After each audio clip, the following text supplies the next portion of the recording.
Arivan'ny alakamisy faharoambifolo ny volana septambra taona 2024 manatra ny fiarabana tompoklasy sy tompokovavy tonga soa atao anatin'ny fotoanan'ny fampahalalam-baovao eto amin'ny fahitalavitra MBS asaina ampanajana ianao anaraka ny fampahalalam-baovao hatramin'ny farany. Ny pejin'ny politika avy hatrany no isataratsika ny fiarahana ny fahasarotan'ny fahazahoana ireo taratasy ilaina amin'ny firotsako-vidiana amin'ny fifidianana ho ben'ny tanàna ny momba Antananarivo manokana ary ny fitakina ny fahafanrehetra irotsaka ho vidiana mba ahazahoany olom-pirenena mametraka sy misafidy ny olona izay everiny fa mendrika hitondra ny tanànany no fotodia ny delegasion izay notariny Filomary Karavalomanana teny amin'ny Cheny androany maraina izay ny navantana ihany koa tamin'ny filohan'ny Cheny sy ireo mpiara-miasa aminy fanadiadiana eo amin'ny sary sy ny ratsariny André Rakotomalala. Fifidianana madio mangarahara andraisan'ny rehetra anjara no takina amin'ny fifidianana ho ben'ny tanàna atrehana ny 2 Novambra ho avy izao. Miantoka tanteraka ny atao hoe demokrasia ny fahatanteran'ireo fepetra ireo. Iarahan'ny rehetra mahita nefa ny fitarainana voaray manoloana ny fikarakarana ny antota taratasy ho an'ireo maniry irotsaka ho vidiana ho ben'ny tanàna eny anivon'ny biraom-panjakana. Tojo izay fasarotana izay ny eto andrenivohitra sy ny manodidina ary iarahan'izany ihany koa ireo kandida any amin'ireo komina lavitra andrina raha ny vaovao voaray. Amin'ny mahafilohan'ny antokotika Madagasikara sady kandida ny Filomary Karavalomanana dia niona mivantana tamin'ny filohan'ny Cheny tena ny androany nanao tatitra sy nitaky ny fandraisana andraikitry ny Cheny manoloana ireo fitarainana maro lafy ireo. Ny fanontaniana napetraka ay dia hoe ireo le any amin'ny faritra tena sahirana dia sahirana mihitsy amin'ny fametrahana andreo le tota taratasy ilaina le any amin'ny oveka zany fa tokony mba misy zavatra andrasinareo andraikitra satria nareo Cheny no tompona andraikitra voalohany tsy manana an'le fahefana feno dia nanaiky moa izy ao fa jery zay ary efa misy olona responsable isaka ny zone zay navaliny. Faharoa momba ny anahy manokana eto Antananarivo dia nitondra ny nga batoni moa zay tatia anazavan'izy rehetra hoe mba andaraka tsara ny procédure sy ny inona izy ny lalàna arak'izay atao fa ny tena zava-dehibe dia hoe ny inclusivité tokony inclusive daholo zany nefa tsisy fanelikiliana dia naiky moa zany izy am'zay zay inclusivité zay zany tsy eto amintsika ihany fa manerana n'izao tontolo zao mihitsy hoe mba tokony tsisy fanelikiliana na fanakatsakana. Nisokatra nanomboka ny 5 septambra lasa teo ny fandraisan'ny OVEC rafitra-panahy marina sy mpikirakira ny firotsako-vidiana eny anivon'ireo distrika 20 manerana any Madagasikara. Ifarana ny 7 septambra izao izany hoe herinandro sisa no ananan'ireo kandida anoloran'ny antota taratasy ny firotsako-vidiana. Raha ny fantatra moa hatreto dia ampolony any ireo antota taratasy firotsako-vidiana voarain'ny OVEC manerana ny nosy. Mbola amin'izay vaovao ny fifidianana izay hatrany dia atao ini'ny fanjakana afangaro ny resaka personne fizika sy ny personne morale mba anasarotana ny fahazahoana ny taratasy 211 bis ho an'ireo kandida te hirotsaka ho vidiana amin'ny fifidianana ben'ny tanàna ho avy ity. Raha ny Filomary Karavalomanana manokana dia madio araketra ny tenany hoy Paraina Auguste. Ny fanjakana malagasy azy no tokony andoha-onitra aminy noho ny fahampitenan-tranga ny taona 2024 hoy hatrany i Paraina Auguste. Fanadiadiana eo amin'ny sary sy ny ratsariny André Rakotomalala. Sotasota no ataon'ny fanjakana raha toka amin'izao fifidiana ho ben'ny tanàna izao no olavina ny firotsako-vidiana ny kandida Mary Karavalomanana. Mbola tsy ampy eritaona akory no na kandida filoham-pirenena azy ary nafeno ireo antota taratasy rehetra ilaina tamin'izany ny tenany ka nekena na kandida azy hoy Paraina Auguste. Ny tsikaritra nefa dia to inin'ny mpitondra afangaro ny resaka personne physique sy ny personne morale mba hitadiavana ny fomba anakanana ny kandida tsy hirotsaka hoy ny mpitondra teny ny firaisankina Paraina Auguste. Raha ho an'Antananarivo manokana dia madio ny Filomary Karavalomanana hoy izy ary ny fanjakana malagasy azy no mbola anana ny vola onitra ny fanarahana fahefay ny fanjakana malagasy manoloana ny famotera ireo orinasany saingy hatramin'izao dia mbola tsy nomeny fanjakana malagasy izany onitra izany. Sy tokony afangaro ny personne physique sy personne morale amin'ny resaka ekitra zany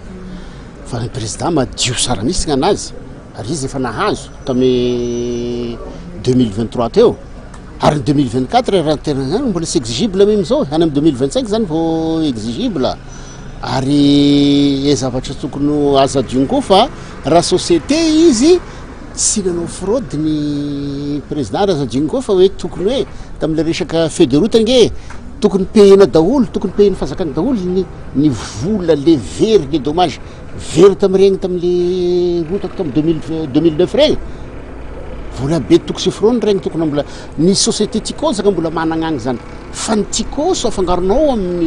amin'ny président Ravalomanana fa actionnaire izy agny fa sy hoe fa sy anazaiky sy zay misy ny takiny fa impôt tadiaviny eto de amin'ny agnaran'ny président Ravalomanana zay ara-dalagna sara de izay zany sara ihany zay atao fa ankoatran'izay de fa sisy inclusivité fa zavatra olo manao tady ibloqué olo fosiny zay zavatra sy mety zay miematra ny demokrasia eto amintsika raha ny fomba fiasan'ny fanjakana amin'izao ho iatrany ny parena Auguste fototry ny famotena demokrasia ny fanasarotana ny taratasy firotsaka hofidiana satria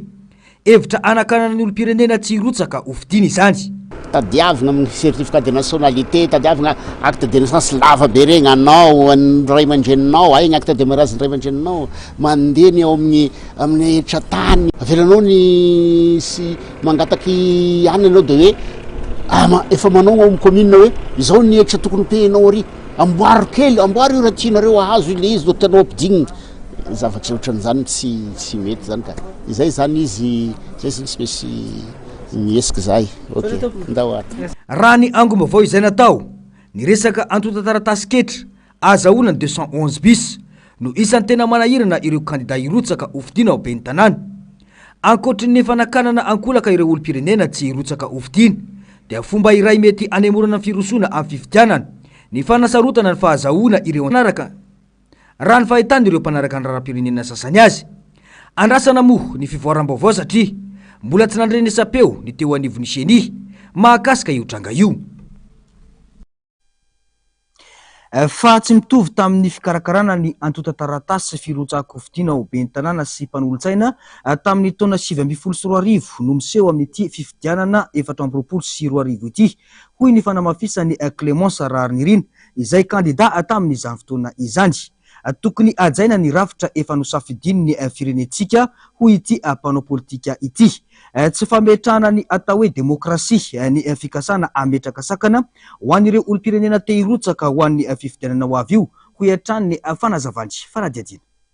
raha ny fifidianana be ny tanàna 4 taona lasa no jerena dia manodidina ny 4,000 ariary no notakina tamin'ireo kandida nirotsaka hofidiana tsy manana antondraharaha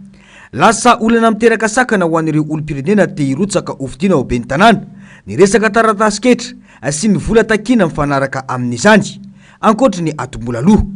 tsy misy fetra mazava mantsy fa arakaraky ny toerana anaovana ny fikarakarana no mampidangana na tsy ny vola aloha azahoana ilay taratasy ketra raha ny vaovao voaray mangany fotsiny ny fiandrasana andro maro vao mivoaka ireo taratasy tadiavina lasa manahirana zany le zavatra misy kanefa ntsika ao anatin'izay hoe mahafirenena demokratika izay dia angambany ilay fandraisan'ny rehetra anjara ny olo-pirenena anjara ao anatin'ny fiainam-pirenena zava-dehibe avy eo aleo alalaka ny safidin'ny olona any amin'ny fifidianana avy eo ny olona andray anjara amin'ny raharam-pirenena izay mahafirenena demokratika atsika mbola tsy tafapetraka aloha zany hatreto raha ny zavatra hita taratra amin'ireo fitarainana marobe izay ataon'ny olona dia antenaina fa atao anatin'izao andro vitsivitsy zao mba hisy ezaka ao ataon'ireo mpikirakira amin'ny fifidianana mikasika amin'izay satria maro ireo mitaraina indrindrindrindra ireo any amin'ny faritra na eto Antananarivo rehefa misy mitaraina fa ny any amin'ny faritra koa tena be dia be no mitaraina fa ny tena isany hitarainan'ny olona ihany koa dia ilay état 211 bis dia ilay hoe angalana vola ary le izy varie arakaraka centre fiscal hoe sasany 500 000 sasany 300 000 sasany 200 000 sasany ariary io ny resaka dia ohatr'izay zany le izy hoe mila atao mazava ary za zao te hanao fampitahana kely hoe taminay nikarakara dossier tamin'ny rotsaka mpanolontsaina tamin'ny 5 taona lasa dia 16 000 ariary sa 18 000 ariary ny nalaina ho an'ireo olona zay tsy manana activité zany hoe tsy anasa izy zany fa mba maniry ny hitondra ny anjara birikiny amin'ny maha-olo-pirenena azy amin'ny raharaha-pirenena zany dia amin'izao fotoana zao izy lasa million zany million miala amin'le olona zany dia ohatrany milasa saina ihany mieritreritra hoe ho an'le olona ny ambanivohitra be reny ve zany ahoana no ahitany an'izany mety hoe ny caution mety modimora fa any amin'le fikarakarana taratasy zany le tatsasiny sisa mety ho tratran'izay olana amin'ny vola be takina amin'ny resaka fahazahoana le état 211 bis ny safidin'ny sata républicaine ny Madagasikara ary nanaiky ny rafitra demokratika ka tokony samy anaja ny mahazava-dehibe izany ny rehetra. Ny fahafahan'ny olom-pirenena rehetra mandray anjara amin'ny fifidianana io dia manome lanjafeno ny rafitra no safiditsika ho iatrany i Clémence Rarinirina. Fa vao mitranga etsy amin'ny commune Alakamisy ny Fenorivo kosa dia misy tranga hafahafa niseho tato anatin'ny 2 andro izay tao amin'ny commune Alakamisy ny Fenorivo. Nampivory ireo sefokotany ny délégué ny ben'ny tanàna ary ny zaraka 200 pejy ho an'ireo lehibe pokotany ireo. Fiatsona fakana vaovao momba ny resaka fanisambahoaka no nampanatsoina ireo sefokotany raha ny fanazavana. Nanambara moa ny délégué fa afatra avy amin'ny distrika no anaovana indray ny fanisambahoaka amin'izao fotoana izao io. Mampiahiahy ireo pona ny zavamisy satria raha ny fatao dia ireo agent recenseur no mitsidika anisa tokatrano ka manisa izany ary rehefa vita ny fanisana dia manisy marika ny trano vita izy ireo. Tamin'ity kosa nefa dia soratana anaty cahier 200 pejy ao amin'ny sefokotany ny anarana ary araina dika mitovy ny karapanondrom-pirenena izany.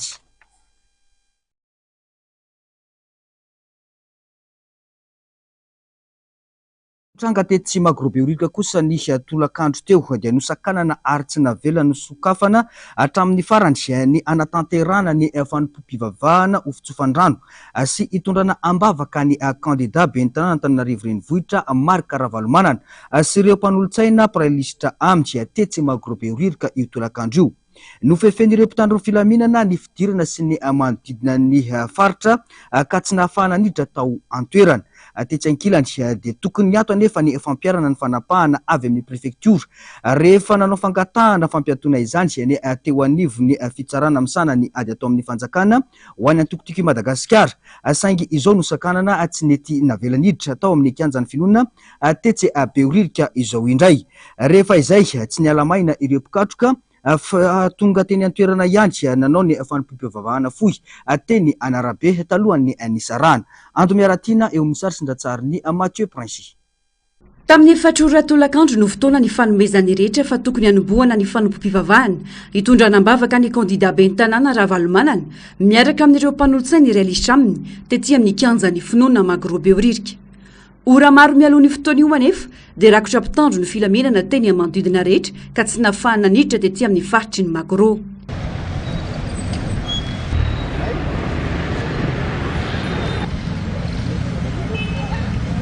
Nanomboka tonga tsikelikely ny olona no tariny bureau politika sy olom-bavambahoaka izay nitakiny sy ny fifampiresahana sy anazavana momba ny antonten'izy ireo malohany ireo mpitandro ny filamenana.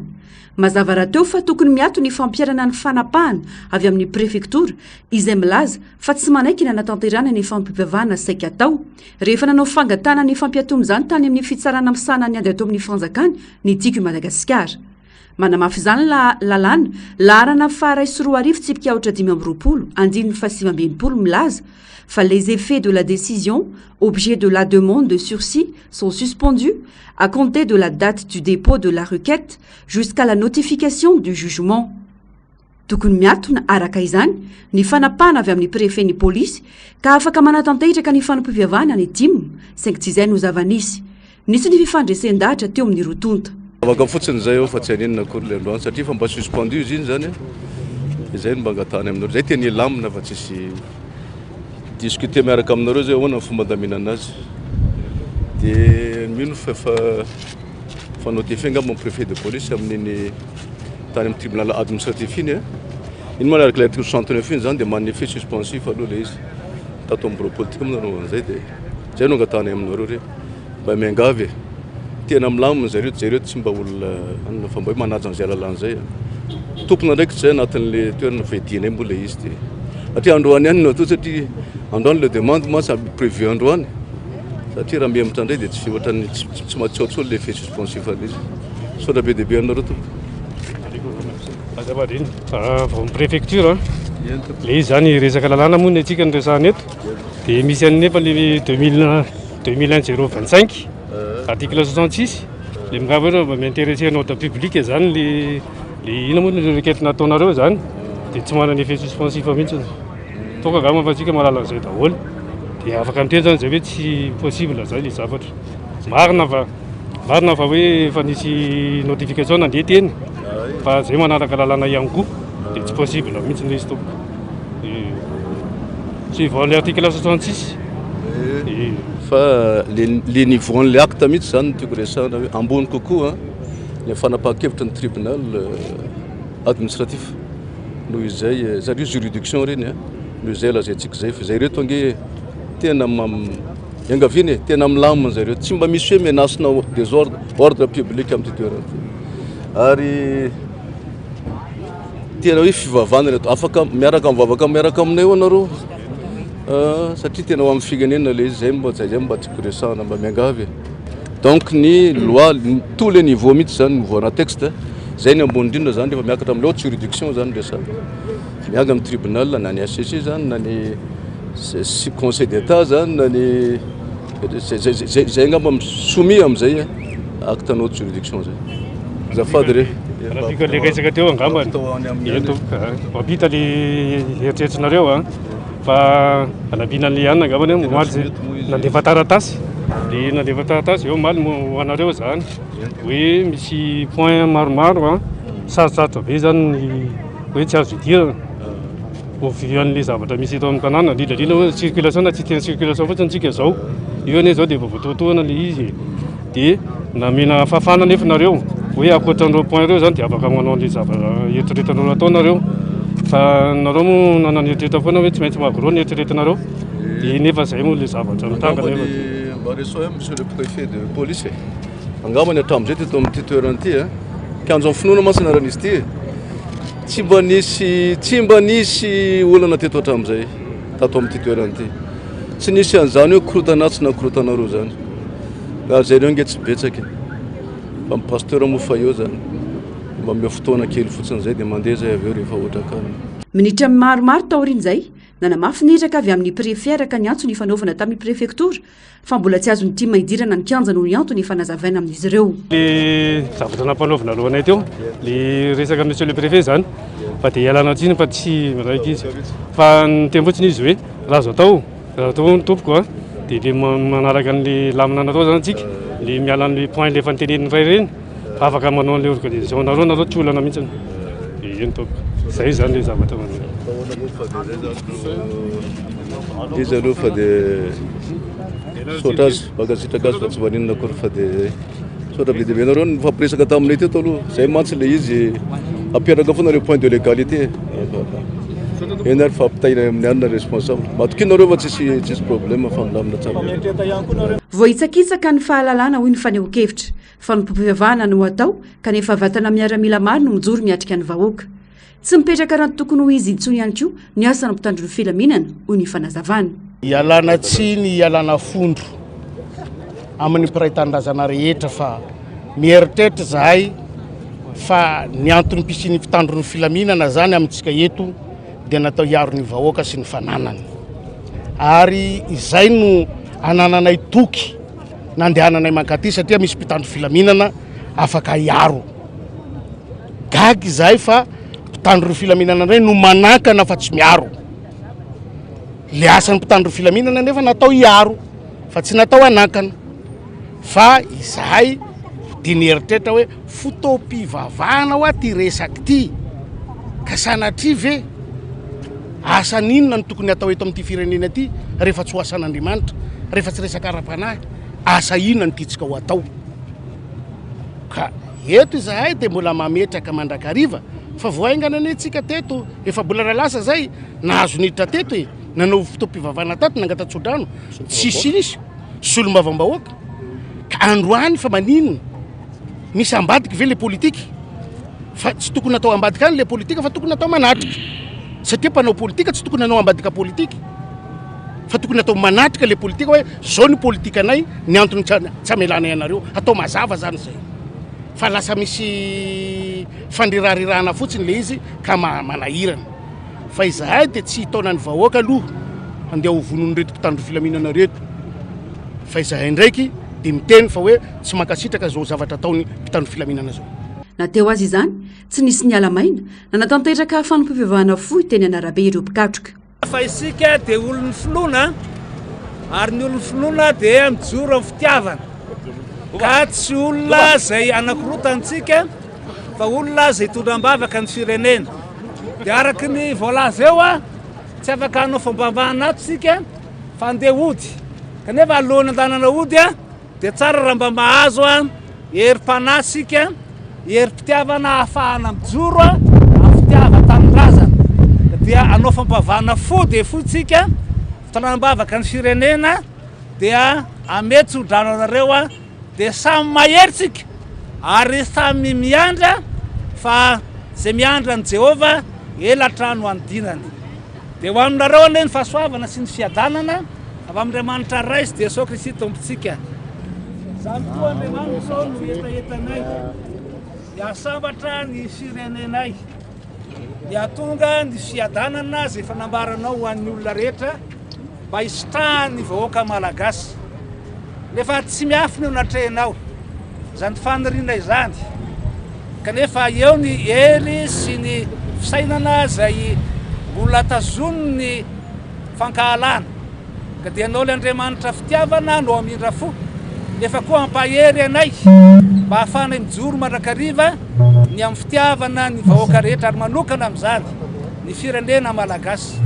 saotra manokanao zay ny mireto mpanomponao reto zay tonga ny voninahitrina ranao kanefa koa dia mijoro ny amin'izany fitiava tanindrazana zany mba hajakany ny fandriam-pahalemana sy ny fandrisana ka andresena ny fahantrana eto amin'ity renivohitra ity ary manokana amin'izany manerana ny Madagasikara. Ankehitriny raha isaraketo zay dia mombanay tompo fa zay ombanao dia tsy manatahotra ka dia ny fahasoavanao ry Jesosy tompo ny fitiavanao Andriamanitra ray ary fampiresina avy ny fanamasina ampirahinanay mandrakariva anio ampitso ary ho mandraka izay. Amen. Mampiseho ny zava-misy fa vohitsakitsaka ary tsy misy ny fahalalana eto Madagasikara raha olona hivavaka no sakanana lava sy ampiasana mpitandro filaminana tsy voahaja ihany koa ny lalàna na dia fa azo ampiarina aza.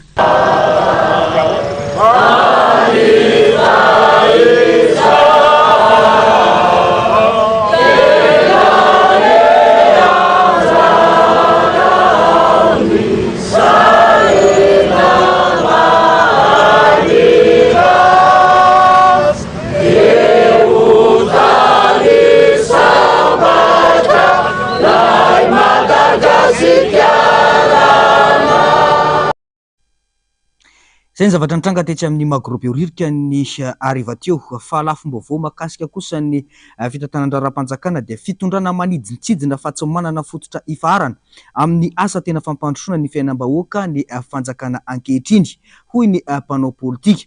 Afa ny voarakitra ao anatin'ny fandaharan'asa ankapobeny ny fanjakana fa afa kosa no lazain'ny filoham-pirenena rehefa miverina avy mizaha tany any ivelany ny tenany. Mbola fampanofisana vahoaka malagasy atrany no hita atreto ho iatrany ny fanehoan-kevitra fanadiadiana eo amin'ny sary sindratsariny ny aro-tanjona.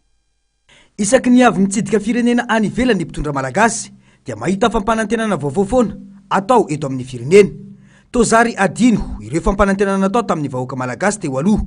Isan'izany tamin'ny taona 2024 tetsy Mahamasina izay nitany resaka delestazy, ny karama tsy mahavelona, ny tsy fanananasa, ny tsy fandriam-pahalemana sy ny maro hafa. Noesoina nambara fa voambolana anaty rakobolana vaovao ilay teny hoe dame rehefa nresaka makasika izany ny filoha Marc Ravalomanana mba azahoana manampy ny tantsaha amin'ny famokaram-bary eto an-toerana anatrarana ny fahavitantena ara-tsakafo. Ankehitriny niverina indray ny resaka fahavitantena ara-tsakafo. Nisy koa fotoana ny lazany mpitondra ankehitriny fa tsy ilaina ireo mpamatsy vola mahazatra kanefa atreto aloha dia niraika amin'ny 700 isanjato ny fampiodinana ny raharaha eto Madagasikara dia avy amin'ireo mpiara-miombonatoka ireo ary miankina amin'ireo mpamatsy vola mahazatra ireo. Voafitaka ny malagasy ary porofony tsy fahombiazan'ny fampanantenana sy ny programa vaovaon'ny fanjakana isaky mivoaka hoy ny mpanao politika. Zareo moa miteny hoe miteny foana hatramin'izay hoe io ny programa le UM hoentina ampandrosoana Madagasikara. Zao mbola izy efa navadika ndraiky hoe 3 piliers na ataoko programa anankitelo hoentina ampandrosoana Madagasikara. Zao zany le manapirofo fa tsy maharesy lahatra ny mpampiasa vola na ato anatiny zany na ny avy any ivelany sotomona mankaty Madagasikara ny programa ny président Andry Rajoelina sy ny firongony. Ka logika zany anatina financement, anatina finance publique na fitantana mbola mpanjakana sy fampiodinana ny firenena raha tsy afaka miala anao amina ataontsika hoe bailleur traditionnel izy moa zany fa ny FMI na ny Banque mondiale zao tsy miteny hoe ratsy na tsara fa le firenena mihitsy anie tsy manana tolotra homena na hoentina mifampararaha amin'ny mpiara-mambonantoka na avy atao anaty zany na ny ivelany ka zay lay mahatonga anay miteny hoe le vahoakany ataoko hoe ny fitahana mihitsy tao anatiny tao lay safidy ka mila mieritreritra atsika mpifidy na aiza izy na aiza. Manakaiky indray ty ny fifidianana ho ben'ny tanàna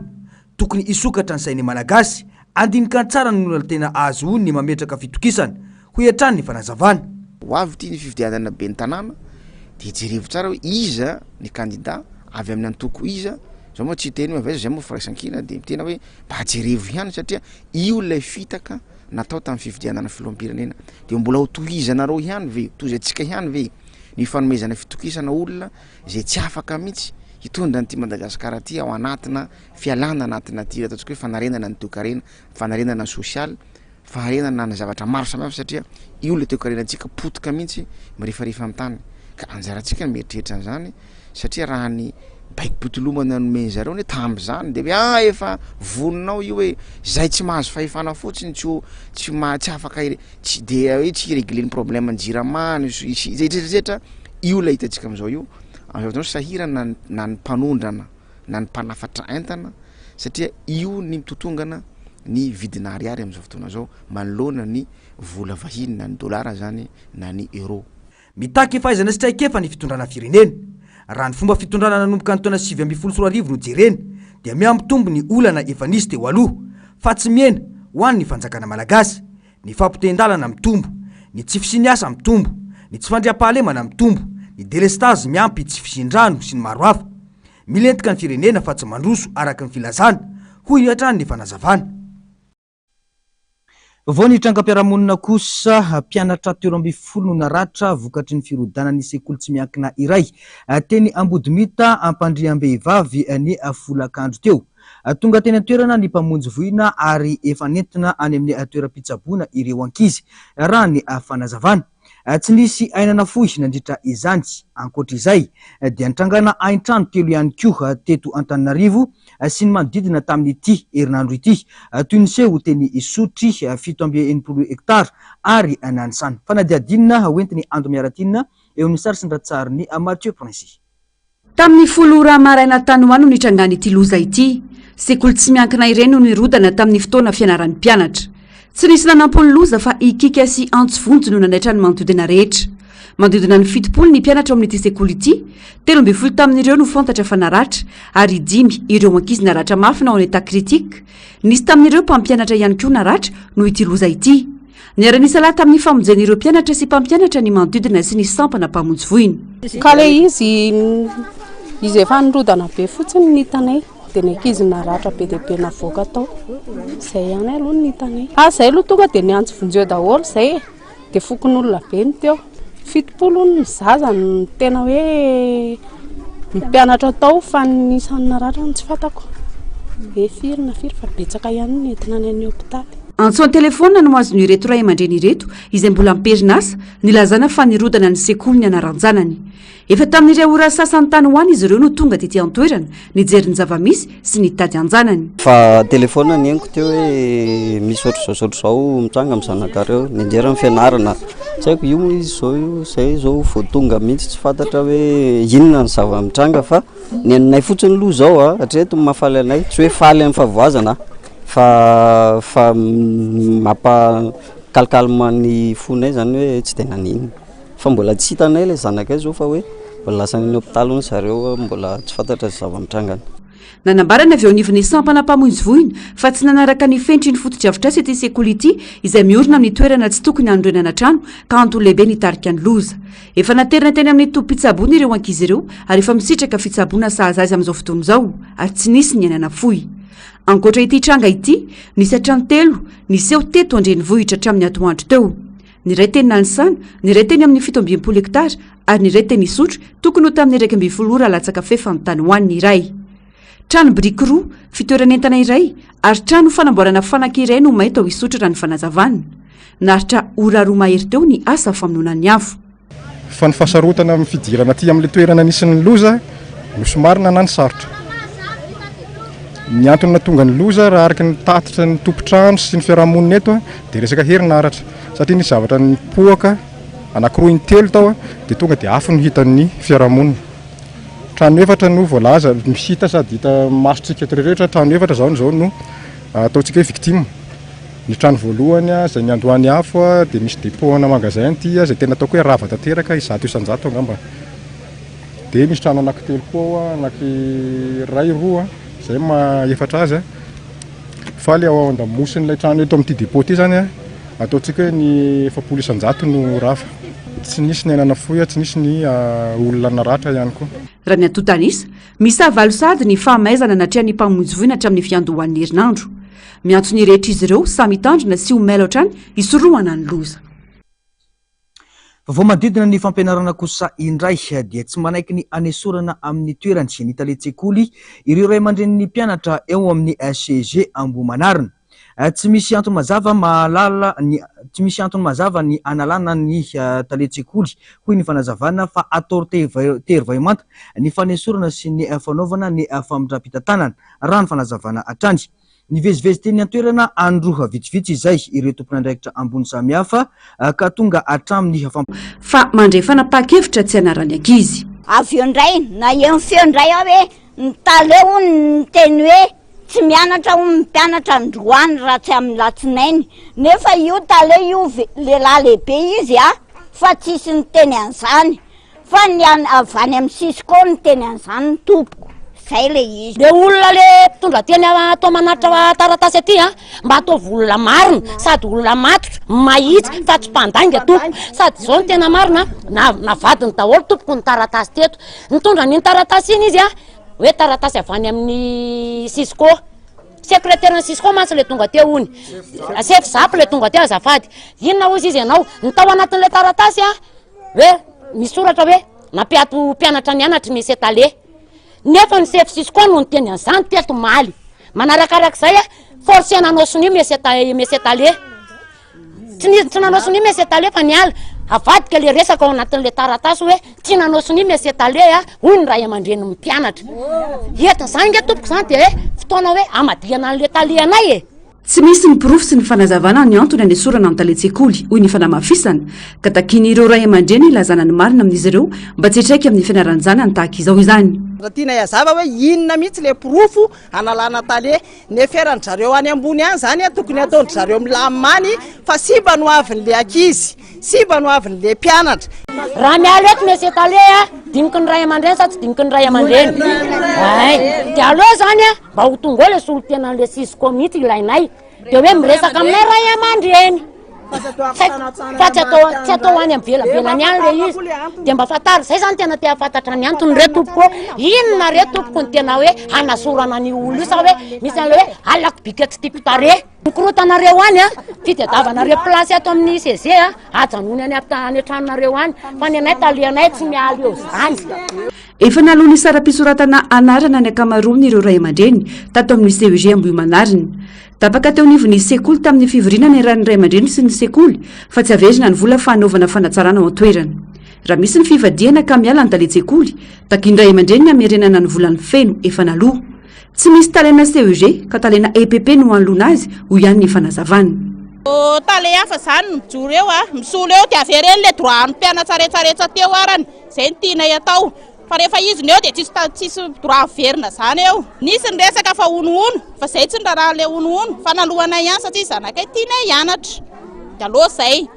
ny décision ny ray aman-dreny zany averina ny droit rehefa misolo ny tale sa hoe hoana ray aman-dreny zao koa aizako kosa ve dia talean'ny EPP ny anolotsika talean'ny CEG reto Tsy anaikatra amin'ny farany ray aman-dreny manoloana ny zava-misy izay efa miendrika fanambaniana sy fanaovana tsinontsinona raha ny fanazavana. Ho hitantsika eo toy amin'ny fa zay ray aman-dreny mpianatra aloha dia tsy anaiky mihitsy tsy ianarany zanakay fa ny zanakay tsy maintsy mianatra. Tsy misy tale miala aloha fa mba ataovy mifampiresaka aminay ray aman-dreny ny tompon'andraikitra ambony ihany satria izahay napietsaka ara-dalàna izy napietsaka iteo fa tsy nataotaonay ohatry ny reny totomaly reny hoe asorina dia miala fa nga izy ty kapoka nasorina dia miala fa olona mba manamaizy azy manany hajany izy matota le zany misy hajany.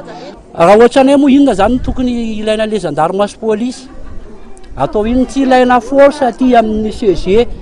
fa zazakely mianatra any aty a dia mifangatahnay aloha tale hiasa aloha ny zaza hianatra manomboka amin'ny latsinainy. Raha ny fantatra tsy misy antony sy taratasy mazava ny esorana ny talentsy-tsekoly saingy terena tsy maintsy anao famindra-pitantanana ny tenany andrasana ny toy ny raharaha.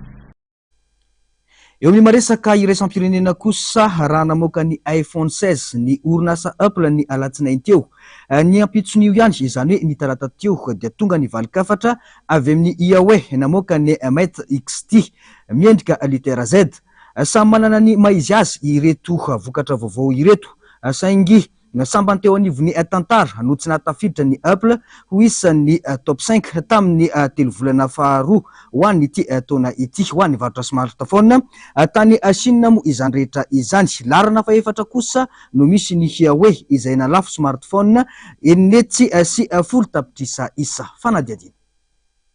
Huawei déclenche un carnaval en lançant son nouveau téléphone intelligent à 3 volets. Hika farany rehetra ary nampiasaina teknôlôjia avolenta ny Mate XT. Smartphone nanovokarin'ny orinasa Huawei ary nivoaka ny talata lasa teo. Raha ny fahitan'ireo mpandinika dia mbola avolenta ary nivoaka ny alatsinainy lasa teo ity findain'ny Huawei miendrika litera Z ity. 5 taona no nanaovana fikarohana nahazoana ny Mate XT ny fototra 3 folo posy afaka ifandraisana amin'ny zana-bolana ary ahitana intelligence artificielle. 540 euro ka hatramin'ny 300 euro ny vidin'ny Mate XT.